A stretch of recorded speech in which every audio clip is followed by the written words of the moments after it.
नमस्कार, स्वागत है आप सभी का एनएफ न्यूज पर। मैं हूं आपके साथ रोहित। दुनिया के तमाम ऐसे देश हैं जो कि इस्लामिक कट्टरपंथ से परेशान हैं। आपने फ्रांस में देखा किस तरीके से पिछले कुछ सालों में वहां पर बवाल हुआ।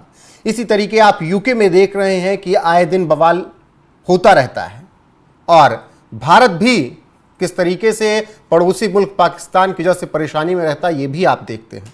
पाकिस्तान में अशांति कैसे रहती है, शिया और सुन्नी के बीच लड़ाई कैसे दिखती है, वो भी सामने है। चीन में तो एक्शन बहुत हो जाता है, कोई बोलता भी नहीं है जब चीन मारना शुरू करता है, लेकिन चीन भी परेशान है।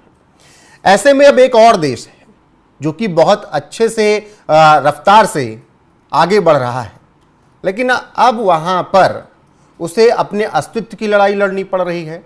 अपने सांस्कृतिक विरासत के खत्म होने का डर सता रहा है। देश का नाम है जापान, और जापान में कुर्द मुस्लिम परेशानी का सबब बन गए हैं, सिरदर्द बन गए हैं। कैसे और कौन है ये कुर्द मुस्लिम, इस पर चर्चा करेंगे। मेरे साथ हैं वरिष्ठ पत्रकार पंकज प्रसून, लेकिन उससे पहले विस्तार से आपको थोड़ी चीजें बता देते हैं एक एक करके। दिखाइएगा कौन है कुर्द प्रवासी मुस्लिम, ये पहले समझिए।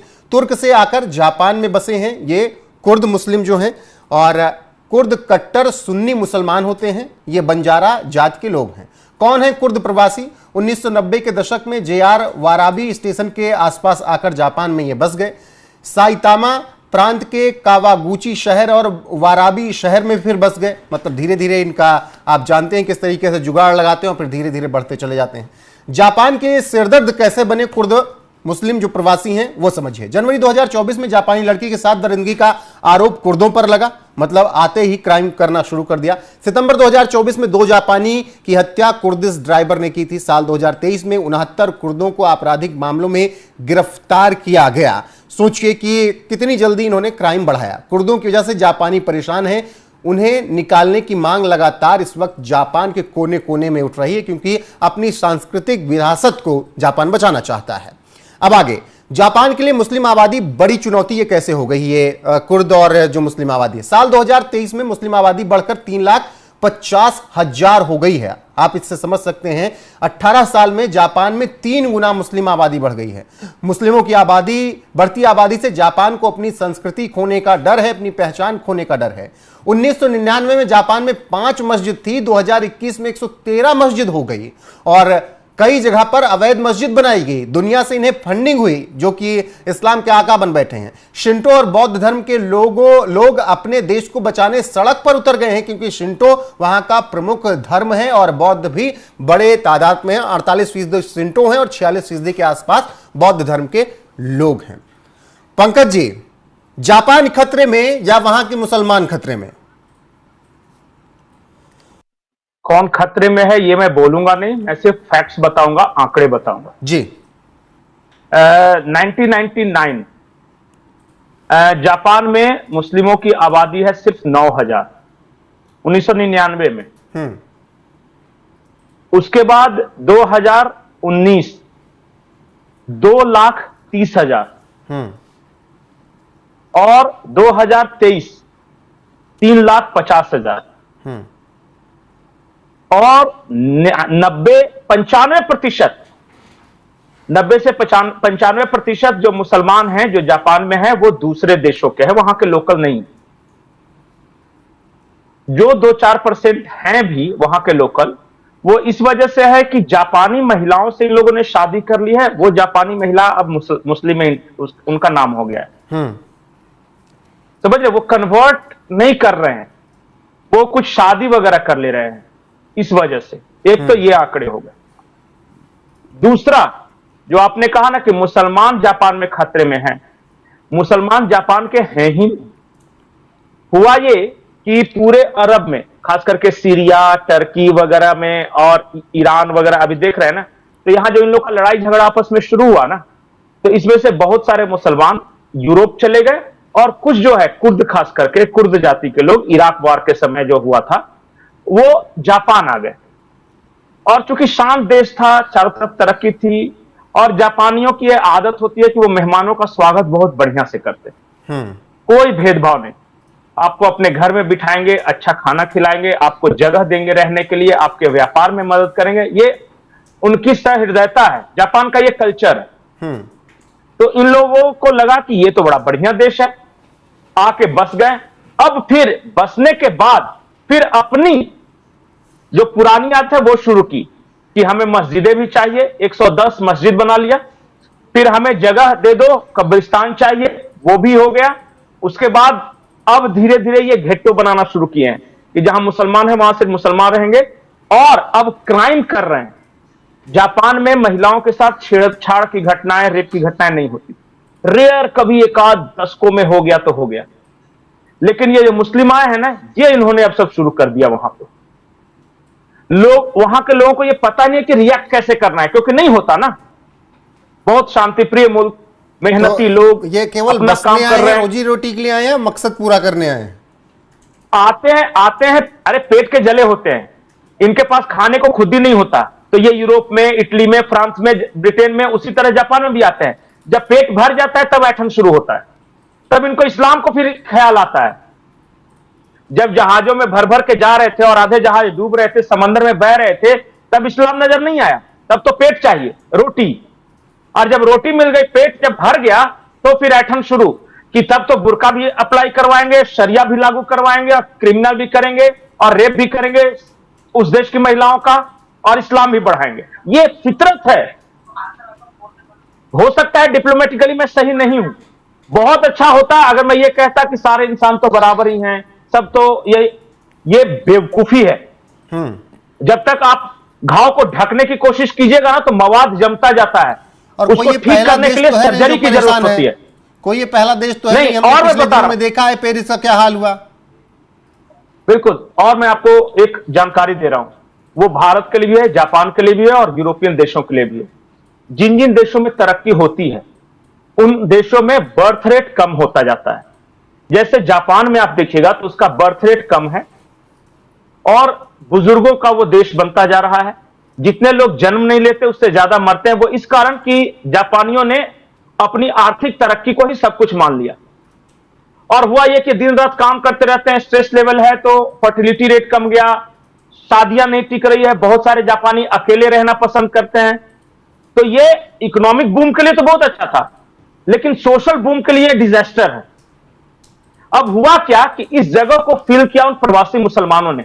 वो तो बेरोजगार थे, बेल्ले घूम रहे थे, तो वो जापानी महिलाओं की शारीरिक जरूरतों को ही पूरा करेंगे। वो सोशलाइज होने के लिए उनके पास बहुत समय है, क्योंकि देखिए आम जो जापानी है ना, वो बहुत ज्यादा बातचीत करना पसंद नहीं करता, सोसाइटी में बैठ के हंसी मजाक गप्पे ये सब अच्छा नहीं लगता। लेकिन ये जो बेरोजगार प्रवासी थे, इनके पास बहुत वक्त था। और ये मैं भारत के लिए भी बोल रहा हूं जी, भारत में भी हिंदुओं के साथ यही प्रॉब्लम है कि अपनी आर्थिक तरक्की को ही सब कुछ मान लिया। मैं 12 घंटे 14 घंटे ऑफिस में झेलता रहूंगा, अकेली मेरी बीवी घर पे रहेगी, इस बीच उससे प्यार के मीठे 2 बोल कौन बोल रहा है, मुझे उससे कोई फर्क नहीं है। और फिर क्या कहूंगा कि अरे वो तो हमारे घरों में इंटर कर गए, हमारी बच्चियां भाग जा रही हैं, हमारी वाइफ उनके चपेट में आ गई। अरे तुमने अपना देख लो कि बिहेवियर क्या रखा है। तुम्हारी बॉडी कैपेसिटी कम हो गई है तुम्हारे स्ट्रेसफुल जीवन के कारण। और यूरोप में भी यह हो रहा है। इस कारण क्या हो रहा है कि देखिए, मानव की जरूरतें तो हैं, मेटेरियलिस्टिक भी है, शारीरिक भी है, आध्यात्मिक जरूरतें भी। अगर सिर्फ आप मेटेरियलिस्टिक जरूरतों को सब कुछ फोकस मान के चलेगा तो वही होगा जो कि आज यूरोप और जापान के साथ हो रहा है। तो जापान जो अपने सांस्कृतिक अस्तित्व की लड़ाई लड़ रहा है, सड़कों पर उतर रहे हैं शिंटो और बौद्ध धर्म के लोग। अब एक तबका तो इस दुनिया में है ना जो हमेशा कहता है कि नहीं देखो, फिर से एक और देश है जो मुसलमानों को परेशान करना शुरू कर चुका है। नहीं, देखिए, आप नारे लगाने से, रैलियां निकालने से इस्लाम का फैलाव नहीं रुकने वाला। Today Islam is the fastest growing religion in the world. पता है वो इसलिए नहीं कि उन्होंने कोई बहुत बड़ा इन्वेंशन कर लिया या बहुत संपन्न लोग हैं जिसको देखा देखी दूसरे आ रहे हैं। लोग इस्लाम इसलिए अपना रहे हैं क्योंकि पहली बात कि इस्लाम में सोशल मोबिलाइजिंग है, सोसाइटी है। बाकी जगहों पे सोसाइटी डिसइंटीग्रेट कर रहा है। मैं हूं, मेरे पड़ोस में कौन रहा है मुझे इससे कोई फर्क नहीं पड़ रहा है। मतलब कि एक तो समय नहीं दे रहे हैं जो कि इस्लाम दे रहा है, और दूसरा इस्लाम ने अर्थ से ज्यादा दूसरी चीजों को महत्व दिया है, अपने रिलीजन को, स्पिरिचुअलिटी को। या फिर आप बता सकते हैं, मैं बताऊं आपको, एक उदाहरण दूं, आजकल की लड़कियां लफंगे लड़कों के साथ क्यों भाग रही हैं? जिस दिन इसका जवाब मिल जाएगा ना, उस दिन आपको समझ में आ जाएगा ये सोनम को राज कुशवाहा क्यों पसंद है, राजा रघुवंशी क्यों नहीं। ये बहुत बड़ी साइकोलॉजी है। ये इसलिए कि एक आदमी मेटेरियलिस्टिक काम कर रहा है और वो उतना ज्यादा, और इसके पास खाली वक्त है, ये रोज परफ्यूम लगा के या बालों में रंग लगा के मीठी मीठी बातें करने आ रहा है। ठीक है पंकज जी, लेकिन जो जापान में हुआ उसमें कुछ अगर आंकड़ों पर ध्यान दें तो 18 साल में 3 गुना आबादी बढ़ना, जो कि भारत में हो रहा है, आबादी बहुत तेजी से बढ़ रही है, हिंदुओं की घट रही है, और फिर 5 मस्जिदों से 113 मस्जिद हो जाना, और मस्जिदों के लिए फंडिंग आना दुनिया के देशों से। ये आएगा, ये आएगा। इसलिए मैंने कहा था कि वहां सोसाइटी है, वहां सोशल मोबिलाइजिंग है। एक मुसलमान को भारत में कुछ होता है तो अरब से लेके और कुवैत तक और टर्की तक आपके खिलाफ हो जाते हैं। इस बात को, यही तो सोशल मोबिलाइजिंग में कह रहा था कि उनमें एक भाव है। आप लोग मतलब दूसरे रिलीजन जो है ना, वो भाव शून्य हो गए। आज एक शिंतो, जो कि सबसे बड़ा रिलीजन है जापान का, 48 या वहां बौद्ध, वो नहीं, वहां परसेंटेज जोड़ेगा तो कंफ्यूज कर जाएगा, सब जोड़ जाकर 100% से ज्यादा आएगा। पता है क्यों? नहीं, क्योंकि बहुत सारे वहां जापान में ऐसे लोग हैं जो डुअल रिलीजन अपनाते हैं, जैसे वो शिंतो भी है और बौद्ध भी हैं। तो बहुत सारे लोग आपको ये कहेंगे कि हम बौद्ध हैं, और फिर वही लोग दूसरी जगह कहें कि हम शिंतो हैं, तो पता चलेगा कि जोड़िएगा तो पता चलेगा कि 100% ज्यादा हो गया, तो कंफ्यूज कर जाए कि ये कैसे हो सकता है, पर है। और जापान में इसकी मान्यता है कि आप बौद्ध भी हो सकते हैं, शिंतो भी हो सकते हैं।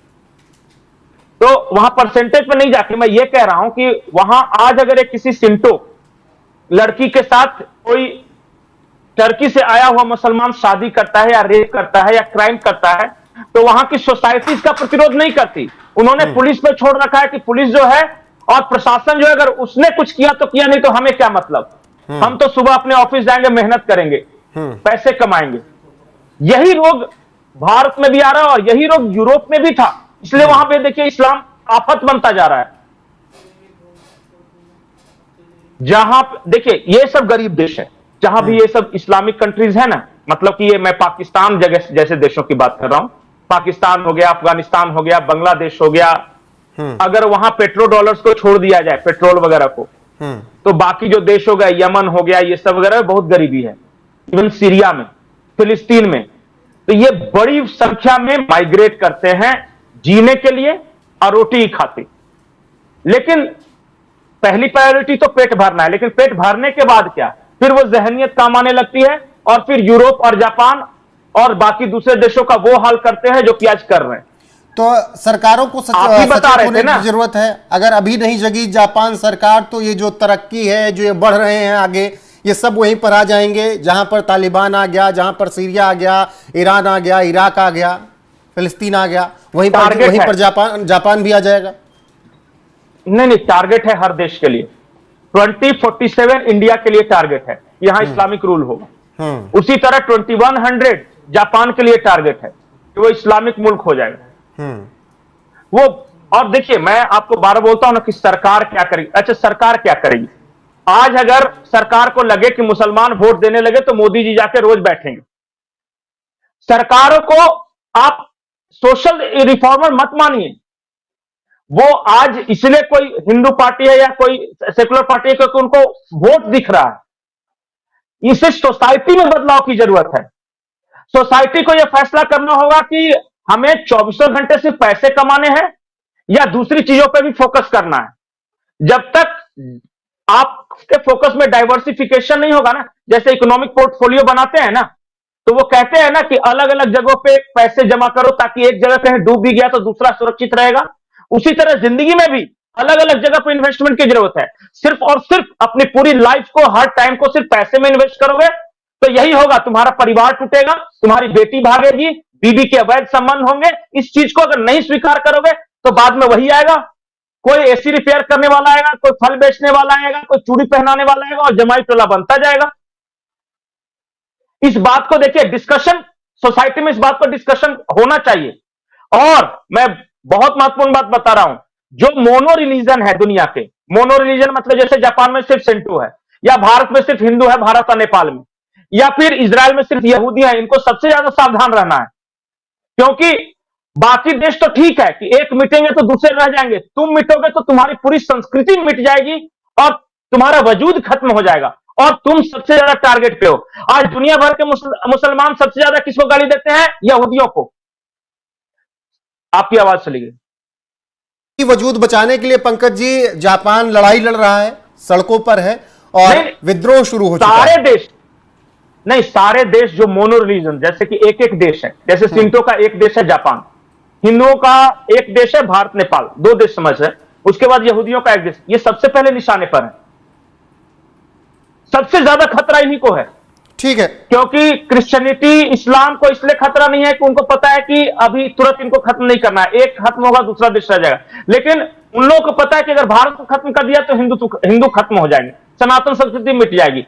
अगर इजराइल को खत्म कर दिया तो यहूदी संस्कृति मिट जाएगी, जापान को खत्म कर दिया तो शिंटो मिट जाएंगे। बिल्कुल जी पंकज, बिल्कुल। और यही वजह है कि जापान में इस वक्त गंभीर रूप से मंथन कीजिएगा। बिल्कुल, और ये मंथन हर एक को करना होगा और जापान इसी वजह से लड़ाई लड़ रहा है। पंकज जी आपका बहुत बहुत शुक्रिया। और जापान में इस वक्त कुर्द मुसलमानों के खिलाफ विद्रोह है, क्यों है वो हमने विस्तार से आपको बताया भी, और पंकज जी ने भी और उसे विस्तार दिया कि केवल जापान नहीं, दुनिया के तमाम देशों के लिए ये चुनौती है और हर देश के लिए टारगेट सेट है। भारत के लिए 2047, तो 2100 जापान के लिए और ऐसे इजराइल के लिए, और कहीं ना कहीं पूरी प्लानिंग के तहत 18 साल में 5 से 113 मस्जिद हो जाना, 3 गुना आबादी बढ़ जाना, दुनिया के इस्लामिक आकाओं से फंडिंग मिलना, ये सब बताता है कि बहुत बड़े पैमाने पर दुनिया के देशों पर ये कब्जा करने की तैयारी है। बाकी जापान अपनी लड़ाई लड़ रहा है। फिलहाल बने रहिए हमारे साथ। आपको ये बातचीत, ये जानकारी कैसी लगी कमेंट में जाकर जरूर बताइएगा। नमस्कार।